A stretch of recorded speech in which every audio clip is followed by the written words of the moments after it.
40 برس کی عمر کے بعد حضور نے کوئی کاروبار دنیاوی نہیں کیا، یہ معلوم ہے آپ کو؟ بہت بڑے تاجر تھے، ایکسپورٹ امپورٹ کا بزنس، شام قافلہ لے کر جا رہے ہیں، وہاں سے قافلہ لے کر آ رہے ہیں، یمن قافلہ لے کر جا رہے ہیں، یمن سے واپس آ رہے ہیں، الخبر کے علاقے کے اندر لگتا تھا بہت بڑا تجارتی میلہ، وہاں جا رہے ہیں، واپس آ رہے ہیں۔ لیکن جب حکم آ گیا یا ایھا المدثر قم فانذر وربک فکبر، اے لحاف میں لپٹ کر لیٹنے والے صلی اللہ علیہ وسلم، اب کھڑے ہو جاؤ، کمر کس لو، لوگوں کو خبردار کرو کہ مرنے کے بعد دوبارہ تمہیں زندہ کیا جائے گا، پھر تم سے حساب لیا جائے گا۔ فیما کنتم، کن حالات میں زندگی گزار رہے تھے جناب آپ؟ کیا اسلام کا غلبہ تھا؟ نہیں ہے اللہ، اسلام غالب تو نہیں، تم کوشش کر رہے تھے غالب کرنے کی، سوائے شرمندگی کے اور کیا ہاتھ آئے گا؟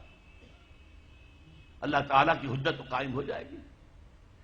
میرے نبی کی ہڈیاں ٹوٹیں، میرے نبی کے دانت شہید ہوئے، میرے نبی کا جسم لہو لہان ہوا، میرے نبی کے چہرے کے اوپر تلوار کا وار پڑا جس سے 2 دندان آپ کے شہید ہوئے، اور خود جو پیدا ہوا تھا اس کی 2 کڑیاں گھس گئی رخسار مبارک کی اس ہڈی کے اندر۔ ان کو ایک صحابی نے دانتوں سے پکڑ کر کھینچ کر نکالنا چاہا، ان کے دانت نکل گئے، وہ ہڈی وہ نہیں نکلی، وہ کڑیاں لوہے کی۔ پھر جیسے بھی ہاں کر کے نکالا گیا تو خون کا فوارہ چھوٹا ہے، اتنا خون گیا کہ آپ بے ہوش ہو کر گر گئے، اور خبر مشہور ہو گئی کہ حضور کا انتقال ہو گیا۔ یہ ساری تکلیفیں کس لیے اٹھائی تھی حضور نے؟ کیا حضور کو اچھا نہیں لگتا تھا کہ اچھا بھلا گھر ہو، کھلی فضا ہو، اچھا خوبصورت ماحول ہو، بچے ہوں اور ہر طرح کی آسائشیں ہوں؟ کس کو پسند نہیں؟ یہ صحابہ کرام کیا کر رہے تھے؟ فاقے کر رہے ہیں، فاقے پر فاقہ کر رہے ہیں۔ غزوہ خندق میں حکم ہو گیا مشورے کے بعد کہ خندق کھود دی جائے، دفاع کی ایک ہی شکل۔ اب سردی کا موسم ہے شدید، کئی وقت کا فاقہ ہے، پیٹوں پر اپنے پتھر باندھ رکھے ہیں اپنی چادروں کے ساتھ کس کر کہ پیٹ دوہرا نہ ہو جائے، کمر دوہری نہ ہو جائے۔ حضور کے پاس آ کر شکوہ کیا ہے، شکایت کی ہے، اللہ کے رسول اب یہ بھوک ہم سے برداشت نہیں ہو رہی، دیکھیے ہم نے اپنے پیٹوں کے اوپر اپنے کرتے اٹھا کر دکھایا، ہم نے پتھر باندھے ہوئے، آپ نے اپنا کرتا مبارک اٹھا کر دکھایا، 2 پتھر بندھے ہوئے۔ اور اس وقت پھر جب خندق کھد رہی تھی تو صحابہ کرام آواز میں آواز ملا کر کہہ رہے تھے نحن الذین بایعوا محمدا علی الجہاد ما بقینا ابدا، ہم وہ لوگ ہیں جنہوں نے محمد سے بیعت کی ہے جہاد کی صلی اللہ علیہ وسلم، فدا و آباؤنا و امہاتنا، اب یہ جہاد جاری رہے گا جب تک کہ ہمارے جان میں جان ہے، جب تک جسم میں زندگی ہے، یہ جہاد جاری رہے گا۔ یہ ہے اسلام،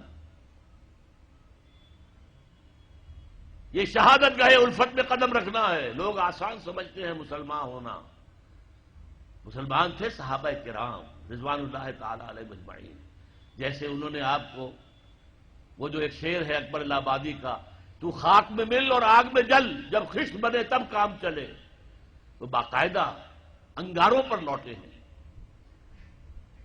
آپ کو معلوم ہے حضرت خباب بن الارت رضی اللہ تعالی عنہ کو بلایا گیا، آؤ، آ گئے، ان کی نگاہوں کے سامنے دہکتے ہوئے انگارے زمین پر بچھائے گئے، اتار دو کرتا، اتار دیا، لیٹو ان کے اوپر، لیٹ گئے۔ اب جب ان پہ انگاروں پر لیٹے ہوئے تھے تو کھال جلی پیٹھ کی، اور پیٹھ پر چربی ہوتی ہے، چربی پگھلی، اس سے وہ انگارے ٹھنڈے ہوئے۔ وہ ہاتھ نہیں اٹھایا انہوں نے، کیونکہ حضور کا حکم تھا نو ریٹیلیشن، کوئی جوابی کارروائی مت کرو، جو ستم آتا ہے جھیلو، جو ظلم ہوتا ہے برداشت کرو، جو تکلیف آتی ہے جھیلو اور برداشت کرو۔ لہذا اگر ایک آدمی سمجھے کہ مجھے تو یہ زندہ کباب بنا دیں گے تو اجازت ہو تو 2-4 کو مار کر مرے گا، ایسے نہیں مرے گا۔ بلی بھی آپ پر جھپٹ پڑے گی، کیا اس کی جان ہے؟ 1 کلو کی ہوگی، 1.5 کی ہوگی، لیکن اگر آپ کارنر کر دیں اسے نظر آئے کہ اب میرے پاس کوئی راستہ نہیں ہے، کوئی اسکیپ نہیں ہے، وہ آپ پر حملہ آور ہوگی اور آنکھ پر آئے گی، سیدھی آنکھ نکالنے کی کوشش کرے گی پنجے سے۔ لیکن حضور کا حکم کیا تھا؟ کفو ایدیکم، اپنے ہاتھ بندھے رکھو، no retaliation whatsoever, even in self defence. یہ ساری جد و جہد، یہ ساری محنت محمد الرسول اللہ والذین معہ اشداء علی الکفار رحماء بینہم تراہم رکعا سجدا یبتغون فضلا من اللہ ورضوانا. اب ان کو پھر اللہ تعالیٰ نے جو اجر و ثواب دیا ہے اس کا ہمیں اندازہ ہو ہی نہیں سکتا. اب میں ایک بات اور آپ کو بتا دوں، اگر عبادت کا یہ تقاضا ہے کہ ہماری عبادت پوری ہونی چاہیے، اجتماعی زندگی ہماری اگر اسلام کے تحت نہیں آئی تو ہماری عبادت جو ہے وہ جزوی ہے، اور جزوی عبادت اللہ کو قبول نہیں. افتؤمنون ببعض الکتاب وتکفرون ببعض فما جزاء من یفعل ذلک منکم الا خزی فی الحیاۃ الدنیا ویوم القیامۃ یردون الی اشد العذاب وما اللہ بغافل عما تعملون. اچھا، بات سمجھ میں آ گئی. جد و جہد کرنا فرض ہے، اس کے لیے جماعت فرض ہے، اس کے لیے تلاش کرو جماعت، نہ ملے تو خود کھڑے ہو جاؤ اور جماعت بناؤ. لیکن اس میں ایک درمیان میں ہنٹ دے دوں، جماعت کی اگر تلاش کرنی ہے، نئی جماعت بنانا آسان کام نہیں ہے. کوئی چلتا ہوا قافلہ مل جائے تو کیا کہنے ہیں، اس سے بڑی خوش قسمتی کیا ہوگی کہ کوئی جماعت بنی بنائی، جو قافلہ چل رہا ہے اس کے ساتھ چلنا کتنا آسان ہے. یکا و تنہا کسی صحرا میں سفر کرنا جو ہے کتنے خطرات ہیں.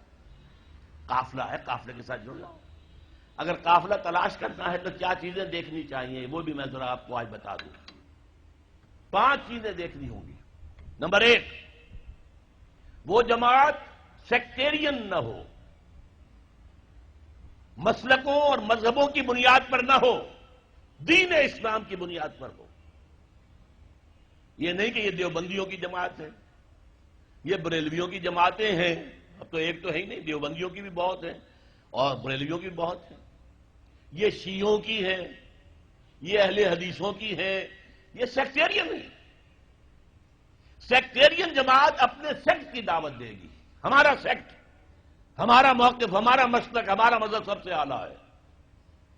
اہل حدیث کہے گا تم رفع دین نہیں کرتے، تمہاری نماز ہی نہیں ہوئی. تم نے آمین بالجہر زور سے کہہ دیا، تمہاری نماز ہی نہیں ہوئی. نہیں، جو جماعت جس کا ذکر میں کر رہا ہوں وہ اس سے بالا ہونی چاہیے. بھائی تم حنفی ہو، حنفی طریقے پر نماز پڑھو. اہل حدیث ہو، اہل حدیث طریقے پر نماز پڑھو. کیا فرق ہے؟ کچھ نہیں. شیعہ ہو، شیعہ کے طریقے پر نماز پڑھو. دین پر متحد ہو جاؤ. دین ایک ہے، اسلام ایک ہے. تو پہلا فرق جو چیز ہے کہ وہ نان سیکٹیرین جماعت ہونی چاہیے. نمبر 2، اس کا ڈکلیئرڈ گول ہونا چاہیے کہ ہمارا کام ہے نظام بدلنا.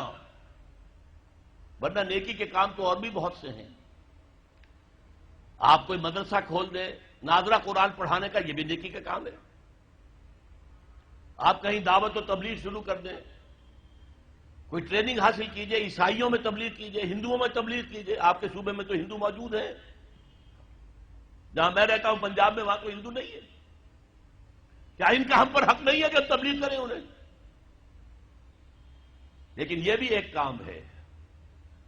لیکن جو جماعت میں کہہ رہا ہوں وہ جماعت ہونی چاہیے دین کو قائم کرنے کے لیے جماعت، نظام کو بدلنے والی جماعت، انقلابی جماعت. اور نمبر 3، اس کا ڈسپلن ہونا چاہیے، فوجی ڈسپلن. Listen and obey. اس لیے بیعت حضور نے کیا لی تھی؟ حضرت عبادہ ابن ثابت فرماتے ہیں رضی اللہ تعالی عنہ، بایعنا رسول اللہ صلی اللہ علیہ وسلم علی السمع والطاعۃ فی العسر والیسر والمنشط والمکرہ وعلی اثرۃ علینا وعلی لا ننازل امر اہلہ وعلی ان نقول بالحق اینما کنا لا نخاف فی اللہ لومۃ لائم. 10 نکات ہیں جن پر بیعت لی. ہم نے بیعت کی تھی محمد رسول اللہ سے صلی اللہ علیہ وسلم.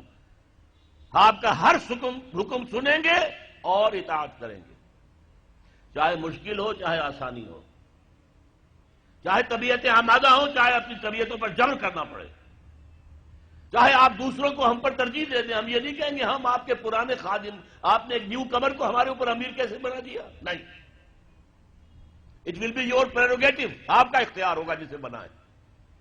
اور جنہیں آپ امیر بنائیں گے ان سے بھی ہم جھگڑیں گے نہیں، ان کی بھی اطاعت کریں گے. البتہ ہم حق بات کہیں گے جہاں بھی ہوں گے، جو ہماری رائے ہوگی وہ پیش کر دیں گے. اور کسی کی ملامت کے خوف سے کہ کیا کہیں گے، یہ کیا احمقانہ بات کہہ دی انہوں نے، اگر کوئی کہہ بھی دے میری بات کو احمقانہ تبھی میں نے اپنی بات کہنی ہے.